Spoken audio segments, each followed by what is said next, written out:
News India 27 नव्या पिढीचं नवं माध्यम। नाशिक गुन्हेगारीच्या विळख्यात पोलीस प्रशासन झोपेच्या अवस्थेत, खून, टोळी युद्ध आणि हप्त्यांचे साम्राज्य, नाशिक पोलिसांच्या निष्क्रियतेचा कळस। नाशिकमध्ये गुन्हेगार मोकाट, पोलीस मात्र हतबल। खाकीच्या आड गुन्ह्यांना पाठीशी, नाशिककरांचा संताप उसळला। गुन्हेगारांच्या हातात नाशिकचा लगाम, पोलिसांवर विश्वास ठेवायचा तरी कसा? पोलीसच जर संशयित झाले तर न्याय कुणाकडून? नाशिकमध्ये खुनांचे सत्र सुरूच, पोलिसांचा तपास थांबलेलाच। नाशिक गुन्हेगारीच्या विळख्यात पोलीस प्रशासन झोपेच्या अवस्थेत। नाशिक शहरात दिवसाढवळ्या खून, टोळी युद्ध आणि अवैध धंद्यांमुळे गुन्हेगारीचं सत्र थांबायला तयार नाही।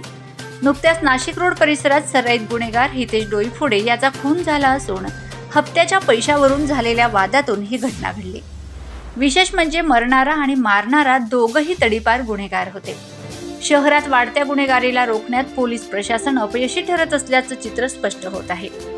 जाधव बंधू हत्या प्रकरणातही पोलिसांचा सहभाग समोर आल्याने खाकीच्या आड गुन्हेगारीला पाठीशी घालण्यात येत असल्याचा आरोप नागरिक करत आहेत। अशा घटनांनी नाशिककरांमध्ये भीतीचं आणि असंतोषाचं वातावरण निर्माण झालं असून पोलीस आयुक्तांनी याकडे गांभीर्याने लक्ष देण्याची गरज आहे।